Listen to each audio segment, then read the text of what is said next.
Blossoming Journal.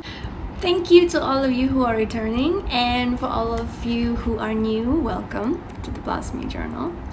I just want to dive straight into this. As much as I don't want to inculcate pop culture so much into my videos, because my videos are mental health based, but a lot of things that happen on the social media aspect or on the celebrity popular aspect, it has a lot of impact on our own mental health. Recently there's been a lot of news and gossip, mainly on Ariana Grande, who apparently filed for divorce from her husband of 2 years, and it was because she was allegedly cheating on her co-star of a film that they're doing right now, and he was married. The truth is, I was like, whatever, because people get married and divorced every single day. Apparently it was a huge deal for everybody. And so they decided to just like list out an entire dating history from God knows how old she was, and according to their sources and digging and God, I don't know how do they spend so much time gathering all this information? I really wonder. They concluded that from each relationship she would cheat on this partner and move on to the next partner, and he would cheat with that on that partner, with another partner, and then would cheat on this partner, and so forth. And apparently that made her a homewrecker. It's disturbing that she is branded a homewrecker, because let's not forget that it takes two people to make a relationship or to break it. If she was a homewrecker and broke his marriage, I could say the same thing about him, because he also ended her marriage, right? It's one thing you cannot prove, because how are you going to prove that you have not ended someone's marriage or broken up their family? There's no way of proving something like that. It's your word against the other. Some facts can be there, but it doesn't mean that that's exactly how things happened. I was observing, and I was going through all the videos, and I was reading on the blogs and whatever, and I found some kind of similarities with my own dating history. We jump from relationships really quickly, and I'm not proud of this, not in the slightest. In fact, I'm actually really ashamed to admit this, but I never gave myself that much time. I was obviously attracting people who did not care enough for me, did not love me the way the way they should have, did not give importance to me, did not prioritize me. And you know why? It's because I didn't love myself. So if I didn't love myself, how could anyone else love me? Aside from my parents, but and if you don't give yourself that time to really kind of like, okay, I'm closing a chapter, I'm starting a new one. If you don't have that moment, that time for just to heal more than anything, to heal, to get better, to feel better. What I was doing was literally carrying baggage from here, and then now I'm in this relationship, and then I'm accumulating baggage and bringing more with me. Then I go to another relationship, and now I've accumulated from 3 different relationships, and I just keep dragging that on with me all the way. And that is the most toxic thing anybody can do, and I was doing it without even realizing, honestly. It's going to become very painful to keep dragging and dragging, because at the end of the day, dragging all of this baggage becomes really heavy, and it becomes so heavy that not even you can put up with it anymore. Not that I cheated on anyone, because I've never done that. And no, I'm not saying this because I'm a saint. I'm saying this because it's the truth.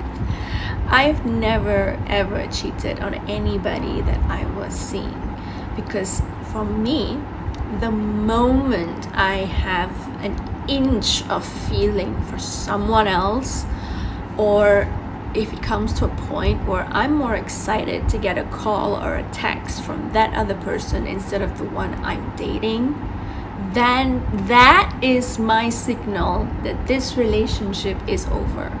You can love the person, but you may not be in love with them. I break it off. I break off the relationship because there's no point going to hurt them and dragging them in when you have already started to like someone else. And even if nothing happens with that person, the mere fact that you can have feelings for someone else apart from your partner, that tells you that you are over already with your partner. Is over. Your relationship is done.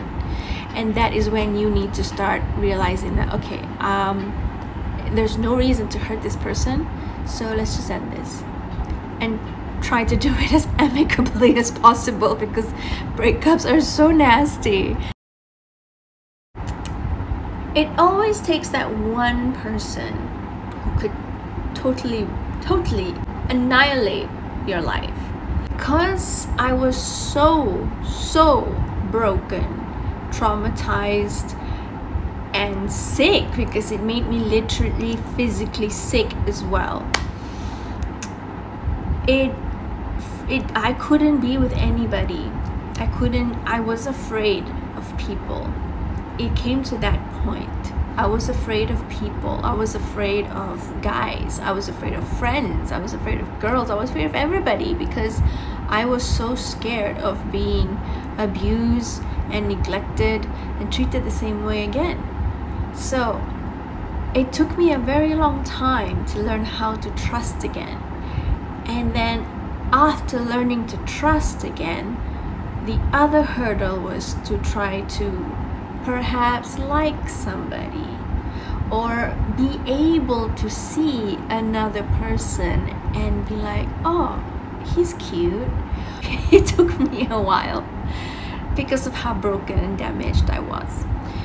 And so because I had that whole, I truly needed that time to like get better.